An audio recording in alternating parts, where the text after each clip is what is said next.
I am delighted now to say that we're joined on the line by the Liverpool captain, Niamh Fahey. Good morning to you, Niamh. Good morning. Thanks, man, for taking the call. We've just been chatting to Karen Duggan there about all things Irish football, and specifically we just ended the chat with some conversation about the pay parity announcement that came in during the week, and she raised an interesting point about what an amazing development it is, but what's next? What's your reaction to that? Yeah, first of all, it's a huge step forward. You can't underestimate the value this puts on for the future generation about how they view themselves as female footballers. So it's an amazing step forward. Obviously, what's next? There's still work to be done on the ground at grassroots level with the Women's National League. So there's plenty of boxes to tick, but we can't underestimate what a momentous occasion this is for the future of women's football in Ireland. Yeah, the danger is that because it was such a momentous thing and because it's been worked at for so long, that everybody sits around clapping themselves on the back for the next while and not actually focus on the next staging post.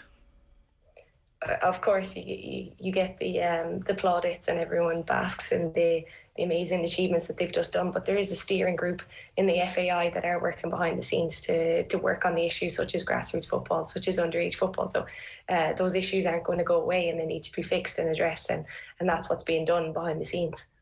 What's the last few weeks been like at Liverpool? You've obviously had the pre-season done, maybe not the most ideal start to the season last weekend, but what's life like at Liverpool as we head into the new season?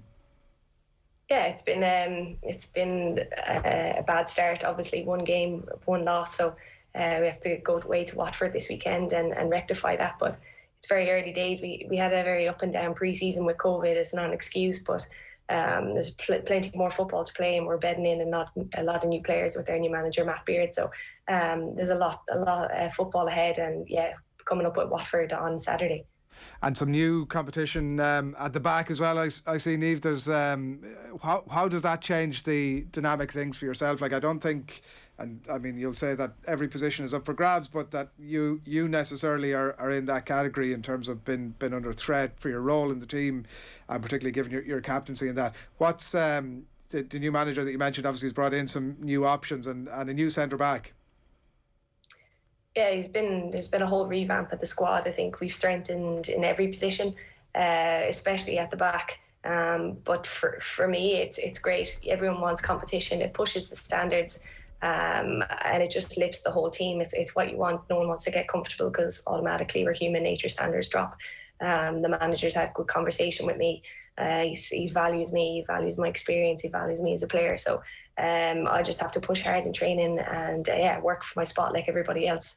That must be hugely reassuring in that no matter who you are, no matter what position you are in the club, new manager comes in, you don't know what ideas they've got or where you sit in their plans. I presume that conversation gave you a lot of reassurance and maybe a lot of confidence.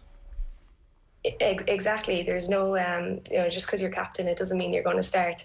So that just sets the standard for everybody in training. They see that, and there's no cushy little place going to happen for the captain. So everyone's been really pushing so hard, and that's what you want. Again, it just lifts the standard, and it's going to drive us on this year.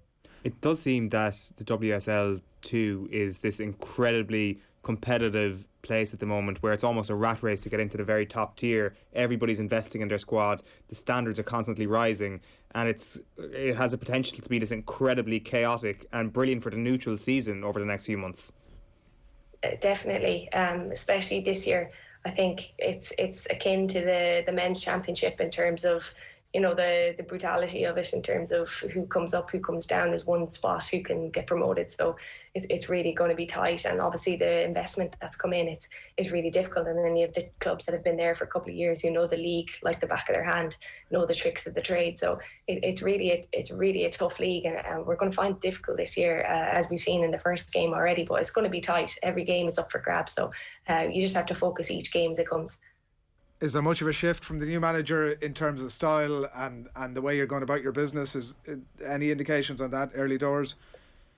Yeah, Matt's someone who likes a lot of high energy. He doesn't mind if it's a bit of direct football. He doesn't want to pass a team off the pitch. So there's been a bit of a getting used to in that sense. But it's all good things, like fresh manager, fresh ideas, just about the players adapting to them and implementing them on the pitch. Do you enjoy that? You mentioned the word brutal there in terms of the style of the league generally. Is that something that you enjoy? Yeah, I like that. It's a physical battle that probably suits to my traits. I know a few of the forwards won't say the same because we've got a centre half stepping on their toes. So no, that suits me. It suits my game. So I enjoy it. I enjoy the battle every week. So yeah, I'm happy to be playing in that type of football. You mentioned some of the changes in personnel. A lot of goals from different positions have left the club now from where you were last season. I know obviously new players have come in. You'll be hoping that fill the gap. But any concern about that I think particularly towards the second half of last season, the goals tended to come from a lot of sources from players who've departed now. Any concerns about that ability to score now?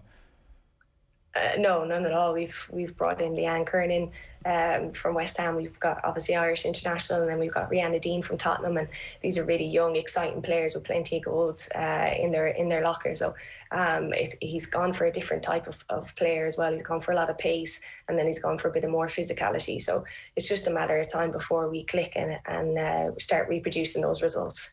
Yeah, and like Leanne Kiernan at Liverpool lashing in goals is exactly what Vera Powell will need as well. How much chats have you been having with her, and how's she enjoying it there? Yeah, exactly. What's good for the goose is good for the gander in terms of what Vera is looking at. So Leanne is really enjoying it. She's settling in really well.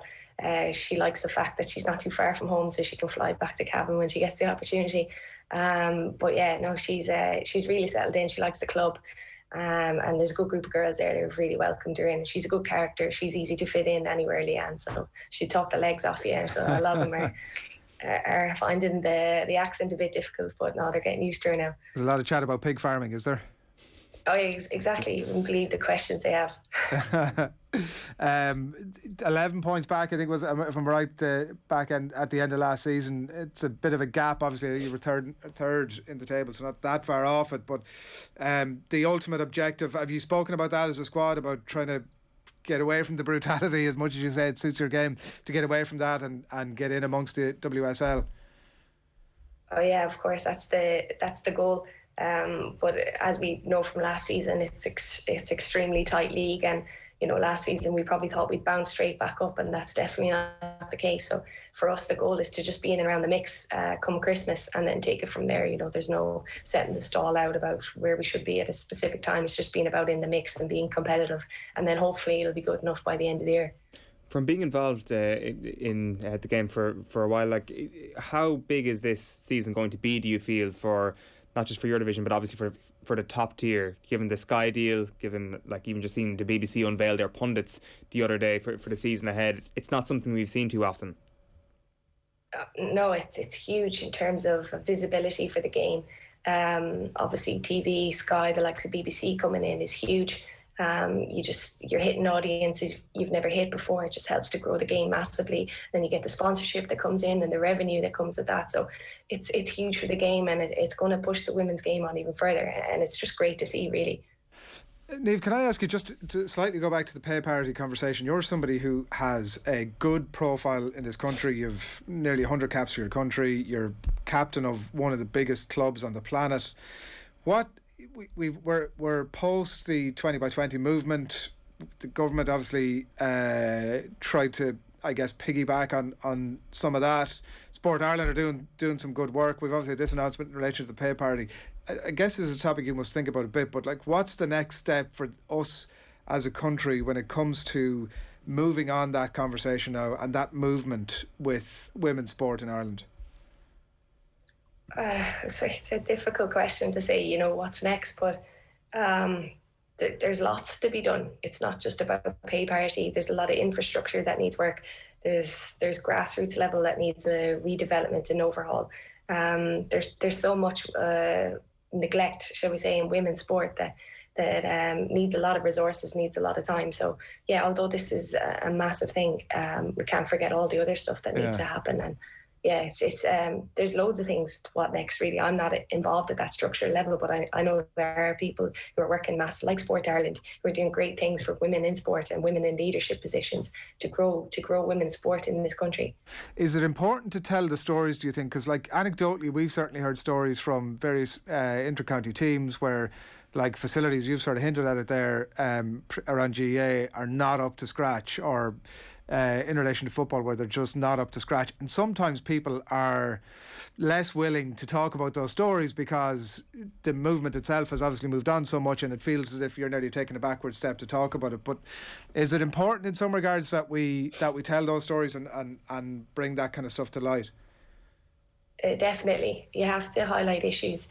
I know people don't want to seem like you're keeping on bringing up the same narrative or complaining and things are negative, but if these things don't come to light, then they can't be fixed. Personally, with the GAA, I'd like to see the Ladies Gaelic Association amalgamate with the GAA. I think that would solve a lot of problems in terms of fixtures, use of pitches, and I think that step really needs to happen, but for different reasons it's not. I think that would really help with the Ladies Gaelic at the minute. Yeah. Can I ask you as well, I'd seen that you were on the record 3 weeks ago, yourself and Jordan Henderson were out endorsing the taking of the knee and the rationale and the reasons behind it, and obviously it's back in the headlines again this morning after the England-Hungary game last night. What's your sense of, as a captain of an institution in British life, what's your sense of what needs to happen now, Niamh? It looks as though, in many instances, including last night, the taking of the knee is not as effective as everybody would hope. What needs to happen, or have you any thoughts on what can happen here to try and eradicate this stuff? I know people have said it's not effective, but it's still happening, so clearly it's effective, and it's annoying certain sections of crowds when we go to away games. So it is important to keep doing it. It may not be effective in England because a lot of it is stamped out, but when you go to those countries, there's a high element of racism. It's hard. Where do you educate a whole country? You try and do it through sport. So banning people from stadiums is one immediate thing, and making sure that people feel the repercussions. But it's at a basic level that you demand standards and respect for each other. So this is an individual country's problem, I think, in terms of how they educate their citizens, really. It's interesting, isn't it, the way, I guess, a lot of sports people have, I guess, become more aware of the social responsibility that they can have if they speak out about issues like this. Is that something you've become more aware of over the last couple of years, especially given your role as captain in the last year? Definitely, sports people have a huge platform, and you've seen that with Naomi Osaka, you've seen that with Jordan Henderson, you've seen that with Marcus Rashford. The platform that these superstar sports people have to use their platform for voices of change. Sports crosses many boundaries, and race and religion and all these things are one of them. So when people see their stars or their idols speak out like this, it has such a powerful impact to implement change, and it can only do good, really, as we've seen. Yeah, well, your voice is powerful too, and it's well put over the last few minutes. Niamh, thanks a million. Best of luck for the season. Hope things turn in the right direction for you starting tomorrow. Thanks a million for joining us today. Thank you very much.